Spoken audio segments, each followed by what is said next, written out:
Assalamualaikum warahmatullahi wabarakatuh. Alhamdulillahilladzi hadana lihada wa ma kunna linahtadiya laula an hadana Allah. Asyhadu an la ilaha illallah wa asyhadu anna Muhammadan abduhu wa rasuluh. Allahumma shalli ala Muhammadin nabiyil ummi wa ala alihi wa ashabihi ajma'in. Amma ba'd. Sahabat Zakat TV yang dimuliakan Allah, pada pertemuan kali ini, pada kajian kali ini kita akan membahas sesuatu yang berkaitan dengan kondisi kita pada akhir-akhir ini yang sering berkembang adalah golput. Golput atau golongan putih, golongan yang terkesan berputus asa dari politik atau dia mengharamkan politik. Jadi ada kalanya seseorang itu menolak untuk mengikuti pemilu. Yang pertama, karena dia putus asa, dia merasa sangat capek melihat banyaknya caleg dengan segala janjinya, atau dia kemudian sudah merasa semua yang berkaitan dengan politik itu tidak baik, atau yang kedua, karena dia punya satu fikrah pemikiran bahwa politik yang ada di dalamnya pemilu adalah buah dari demokrasi, dan pendapat orang seperti ini mengatakan bahwa demokrasi adalah sesuatu yang haram. Karena Nabi tidak pernah mengajarkan demokrasi, sahabat tidak pernah demokrasi. Ini penyebab minimal 2 orang kemudian memilih untuk golput. Memilih untuk tidak memilih. Itulah golput. Pendapat ini sebenarnya sangat berbahaya. Dan kelompok ini sebenarnya sangat berbahaya bagi umat Islam. Kita sudah tahu bahwa suara umat Islam di Dewan Legislatif itu sekarang tidak terlalu banyak. Sangat kentara, sangat menyedihkan sekali, karena beberapa info kita menemukan mungkin cuma 60-70%. Sedangkan 40 atau kurang dari itu adalah selain non-muslim, selain umat Islam. Kita tidak berbicara dengan sara bahwa berbeda agama, tapi kita akan memikirkan mengenai nasib umat Islam dengan pemikiran bahwa demokrasi yang melahirkan tradisi atau peraturan untuk memilih itu adalah haram, karena anggapan bahwa Nabi tidak pernah mengajarkan demokrasi.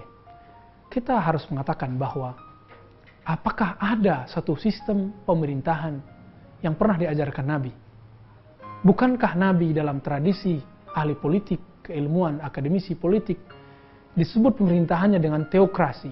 Teokrasi yaitu pemerintahan yang di sana sangat besar sekali campur tangan Allah, yaitu wahyu. Dan itu hanya terjadi pada Nabi SAW. Nabi mendapat wahyu. Ketika Nabi salah, maka langsung ditegur oleh Allah Subhanahu Wa Taala. Kita sebutnya teokrasi.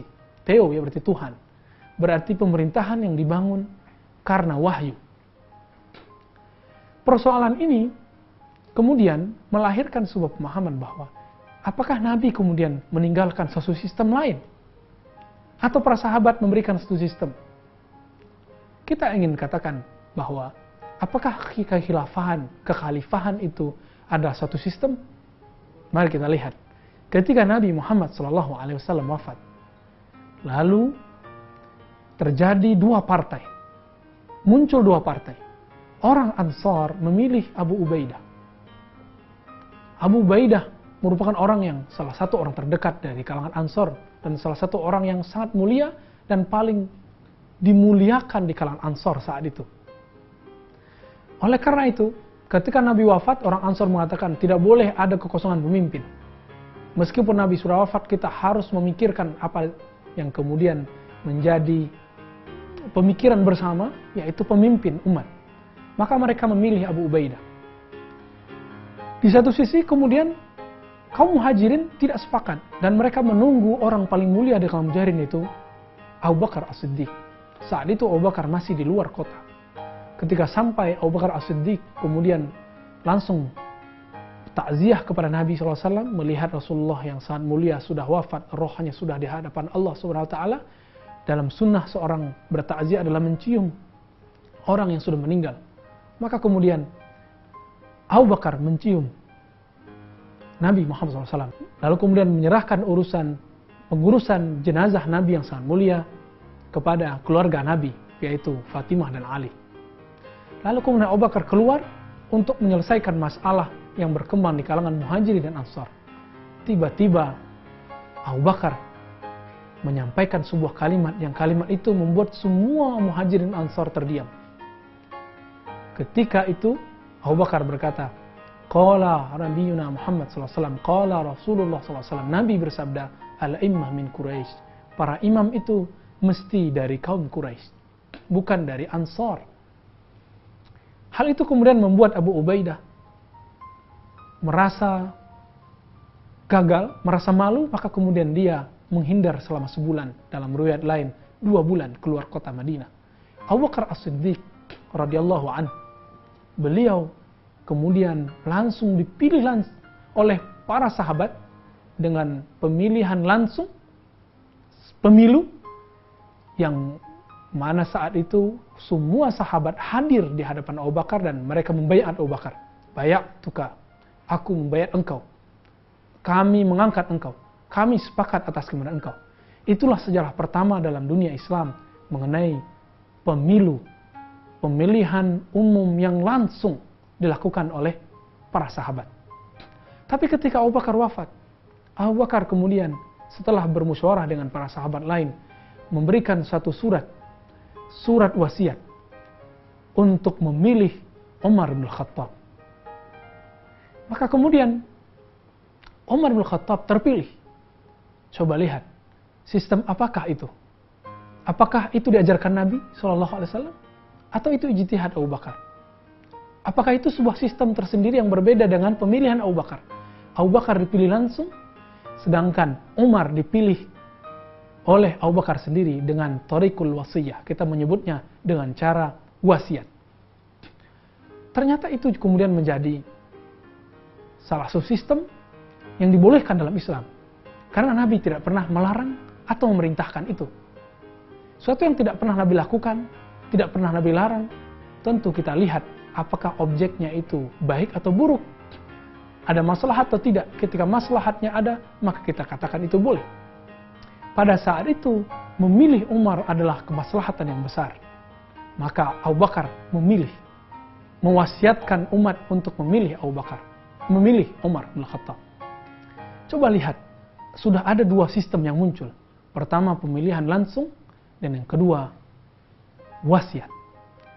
Sahabat Zakat TV yang dimuliakan Allah, kita akan melanjutkan kajian kita setelah yang berikut ini.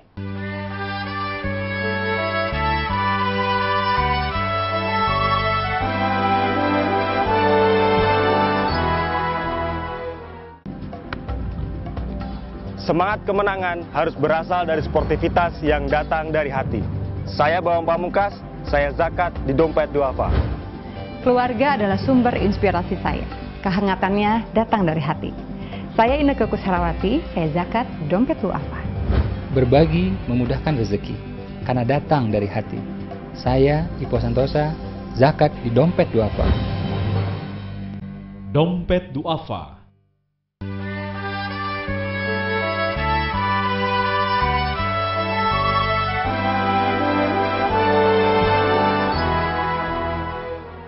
Sahabat Zakat TV yang dimuliakan Allah, apabila Umar dipilih secara wasiat, atau kalau dalam tradisi kerajaan putra mahkota, kalau ini mungkin teman mahkota, tapi tidak ada istilah seperti itu, maka Utsman dipilih bukan oleh wasiat, tetapi berdasarkan musyawarah ahlul hilli wal aqd, sahabat-sahabat yang mereka kalau kita sebut sekarang adalah orang-orang yang ada di majelis permusyawaratan rakyat, sejenis MPR, yang bekerja untuk bermusyawarah memilih pemimpin. Pada saat itu, Utsman, Ali bin Abi Thalib, Talhah, Zubair, dan beberapa sahabat lain adalah satu tim yang ada dalam dewan atau majelis ahlul hilli wal aqdi, sejenis MPR. Umar tidak mewasiatkan siapapun, tapi kemudian sahabat semuanya mundur dan mengatakan, saya memilih Utsman. Kelompok yang kedua mengatakan, saya memilih Ali. Karena Ali kemudian tahu Utsman menikahi dua putri Nabi, sehingga digelari dengan Dzinnurain, sahabat yang punya dua nur, dua cahaya kenabian atau dua cahaya putri Rasulullah. Maka Ali yang masih muda mengalah. Maka Ali dengan ridho adalah menjadi orang yang pertama membaiat Utsman bin Affan. Setelah itu Utsman memerintah, dan kita menyebut ini dengan demokrasi juga. Seperti demokrasi atau bahasa lainnya musyawarah. Meskipun musyawarah tidak persis sama dengan demokrasi.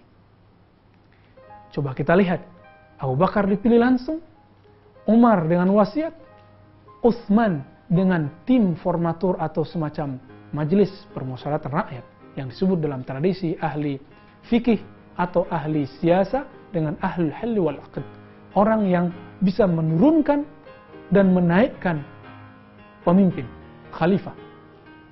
Dari Utsman kepada Ali, Utsman kemudian juga meninggal tanpa menurunkan suatu wasiat, titah. Maka tim formatur yang tadinya ada kembali berkumpul. Majelis tadi kemudian berkumpul dan memutuskan Ali menjadi khalifah. Di saat itu, beberapa sahabat senior seperti Aisyah tidak sepakat. Talha dan Zubair juga tidak sepakat. Maka kemudian Aisyah, Talha, dan beberapa sahabat lain ikut memerangi Ali. Terjadilah perang yang sangat luar biasa memilukan umat Islam. Karena dipimpin oleh seorang ibu bunda orang beriman dengan menggunakan onta. Disebut dengan perang onta, perang Jamal. Tapi yang terjadi setelah itu adalah antara Aisyah dan Ali terjadi perdamaian dan Ali mengantarkan Aisyah ke rumahnya. Kemudian di sisi lain, di daerah provinsi lain yaitu provinsi Syam, terjadi isu yang berbeda. Di sana ada gubernur lama yang dipilih oleh Utsman bin Affan waktu beliau masih hidup. Utsman meninggal dibunuh orang. Itu disebabkan karena Utsman mengutus anak dari Abu Bakar bernama Muhammad bin Abi Bakar As-Siddiq untuk menjadi gubernur di daerah Mesir. Kemudian dia dan tentaranya sampai di tengah perjalanan mau ke Mesir, tahu-tahu ada pembawa surat. Pembawa surat tersebut berkata, "Wahai Muhammad bin Abi Bakar, ada satu surat dari Utsman bin Affan yang menggagalkan kembali apa yang telah beliau perintahkan kepada engkau, bahwa engkau disuruh pulang dan tidak menjadi gubernur." Lalu kemudian Muhammad bin Abi Bakar kembali pulang. Tetapi para sahabat di sekitarnya, pengikut Muhammad bin Abi Bakar, tidak sepakat dengan cara seperti ini. Karena ada dua surat. Surat pertama ada stempel Utsman mengangkat Muhammad bin Abu Bakar. Yang kedua menurunkan. Belum naik, sudah diturunkan. Juga ada stempel Utsman bin Affan. Di situ kemudian pengikut-pengikut Muhammad bin Abi Bakar mengepung Utsman bin Affan selama 40 hari. Dan terakhir di hari ke-40 beliau ditusuk sehingga kemudian sakit dan meninggal. Dalam hal ini berkembang satu isu di Syam, di daerah tempat Muawiyah yang merupakan masih sepupuan dengan Utsman, bahwa Ali termasuk provokator, aktor intelektual dalam pembunuhan Utsman. Tapi Ali tidak tahu menahu. Namun karena isu itu berkembang liar, tidak ada yang bisa menahan, maka kemudian Muawiyah langsung membawa pasukan untuk menyerang Ali. Jauh-jauh hari Ali bin Abi Thalib pernah mengatakan, salah satu firasat yang pernah tumbuh di hatinya, bahwa aku tidak akan mati sampai Muawiyah menguasai kekhalifaanku. Maka kemudian terjadilah perang. Saat itu Muawiyah dibaiat untuk menjadi khalifah oleh penduduk Syam. Dan pada saat yang sama Ali bin Abi Thalib dibaiat oleh penduduk Madinah untuk menjadi khalifah. Artinya sudah ada dua khalifah. Dalam hadis dikatakan, idza buya'al imamani, kalau dua imam dibaiat, dua pemimpin dibaiat, maka hendaklah salah satu memerangi yang lain. Faliqatil awwal akhir, maka salah satunya memerangi yang lain. Dalam hadis tersebut ada sebuah perintah, hendaklah salah satunya, ihda atau awal, dalam beberapa riwayat ada ihda, salah satu atau yang pertama, memerangi yang lain. Dua-dua ini merasa berhak. Muawiyah merasa berhak dan Ali merasa berhak. Terjadilah peperangan. Tapi yang pertama kali menyulut peperangan adalah Muawiyah bin Abi Sufyan. Kemudian dia bawa tentara, dan kita sudah tahu Ali bin Abi Thalib itu adalah orang yang tak terkalahkan dalam medan juang, medan perperangan, medan jihad, sehingga terkenal dengan pedangnya Zulfiqar, pedang yang bermata dua. Meskipun hadis-hadisnya tidak semua sahih, namun dalam sejarah memang kita bisa memakai hadis-hadis yang dhaif untuk menjelaskan suatu personal, suatu biografi seseorang. Ali bin Abi Thalib hampir saja memenangkan perperangan karena Muawiyah dan tentaranya tidak bisa mengalahkan kehebatan Ali dan orang-orang di belakang Ali. Muncullah dua kelompok, Syiah Ali, Syiah Muawiyah. Di saat Muawiyah terjepit, kemudian Muawiyah melakukan satu intrik politik. Muawiyah mengingat beberapa tahun yang lalu, yaitu pada tahun ketika Nabi gagal umroh untuk pertama kalinya, yaitu tahun ke-6, perjanjian Hudaybiyah. Di saat itu, Ali adalah sekretaris Nabi yang menulis perjanjian Hudaybiyah. Bayangkan, pada perjanjian tersebut hanya berjarak sekitar 15 atau 20 meter, Hudaybiyah sudah kelihatan Mekah. Tapi kemudian mereka, Nabi Muhammad SAW dan para sahabat dilarang untuk masuk ke Mekah. Lalu kemudian dibuat sebuah surat, sebuah perjanjian. Di perjanjian itu para sahabat dan Nabi tidak boleh masuk ke kota Mekah sekian tahun. Di situlah terjadi perdebatan dengan sahabat dan juga suatu ejekan dari kafir Quraisy. Kenapa? Karena dalam teks perjanjian tersebut Ali bin Abi Thalib menulis Muhammad Rasulullah SAW. Maka kemudian para kafir Quraisy mengatakan, kalau engkau betul-betul Nabi, tentu kami tidak akan menentangmu. Sahabat Zakat TV yang dimuliakan Allah, kita akan lanjutkan kajian kita setelah yang satu ini.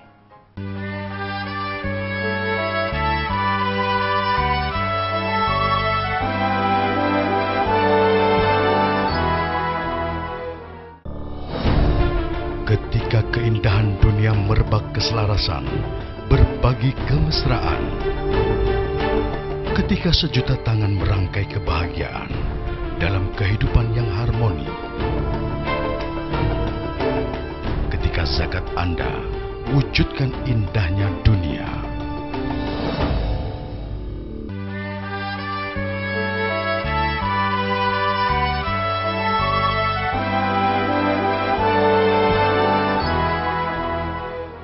Sahabat Zakat TV yang dimuliakan Allah, di saat-saat genting tersebut, Nabi Muhammad mengalah dan mengatakan, wahai Ali, tolong hapus kalimat Rasulullah.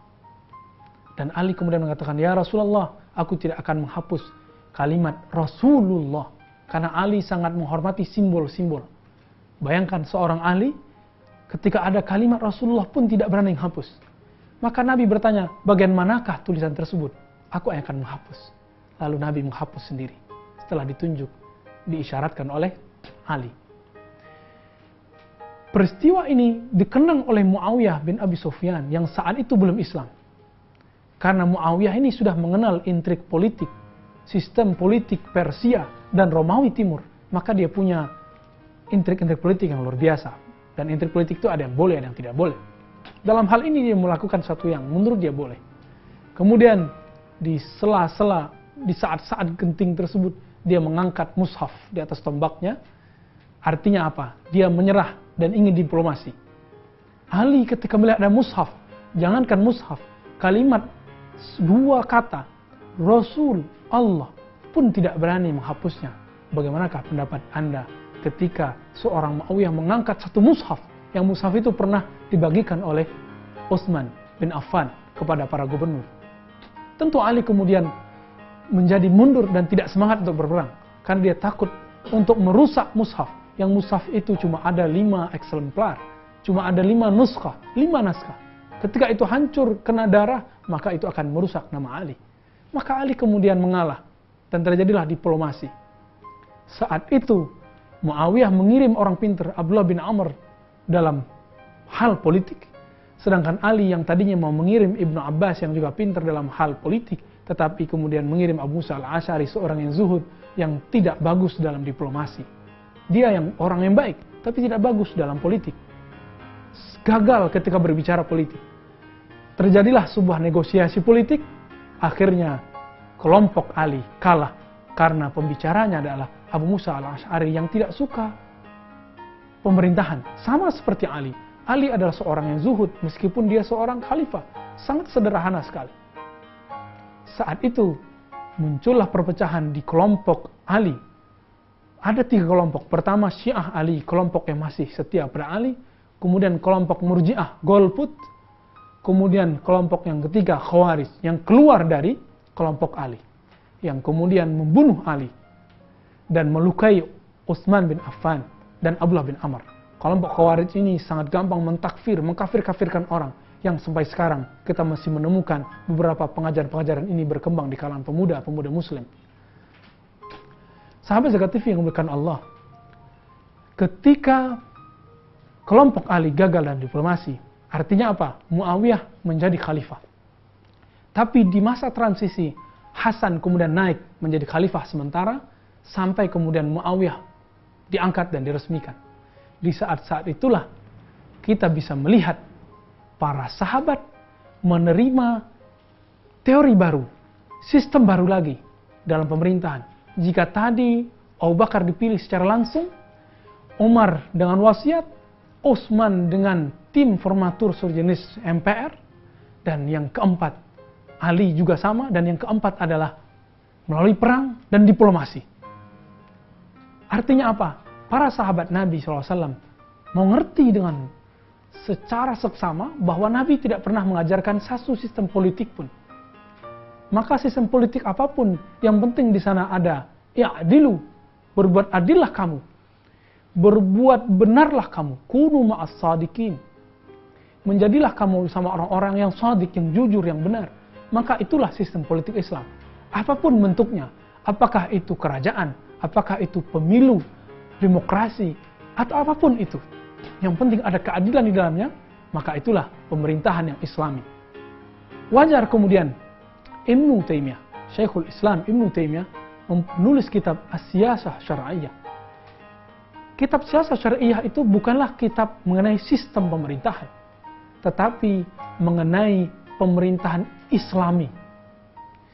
Ibnu Taimiyah tidak mempermasalahkan di zaman dia, yaitu dinasti Saljuk, pemerintahan yang saat itu menggunakan sistem kerajaan, mamlakah, monarki. Ibnu Taimiyah tidak mempermasalahkan itu. Yang dipermasalahkan dia adalah apakah pemimpin berbuat adil, dan pemimpin itu menjamin umat beragama, khususnya umat Islam, dalam menjalankan ketaatannya. Ibnu Taimiyah mengangkat satu isu. Isunya adalah mengamankan perjalanan haji, pulang dan pergi, memberi kebebasan beribadah, bahkan memberi fasilitas untuk beribadah bagi umat Islam. Apa kata Ibnu Taimiyah? Ketika ada seorang pemimpin sudah memberi kesempatan, memberi pengamanan untuk orang haji, maka itu pemimpin orang beriman, Amirul Mukminin. Wajib kita hormati dan wajib kita doakan. Bukan kita laknat. Boleh kita kritik, tapi kita tidak laknat.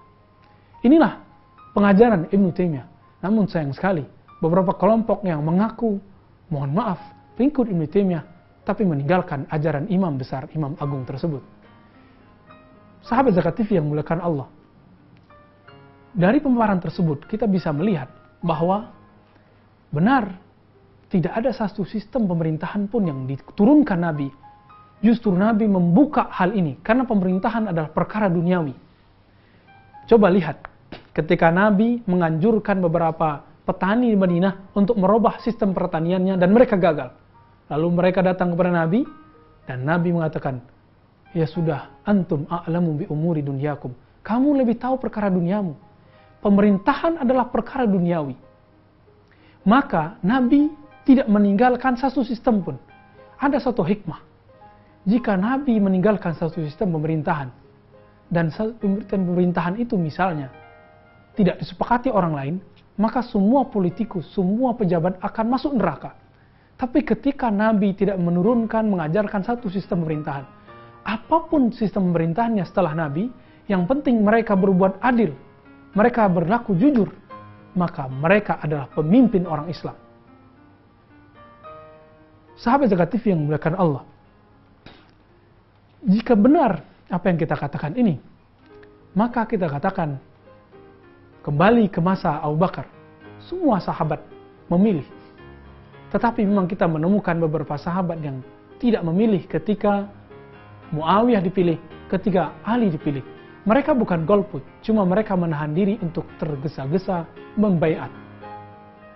Dalam hal ini, isu golput, isu golongan putih untuk tidak memilih, ini sangat meresahkan beberapa ulama kita, karena ketika orang golput, berarti di saat yang sama kita membiarkan orang-orang yang tidak mempunyai fikrah Islamiyah, pemikiran Islam, untuk berkuasa di negeri ini.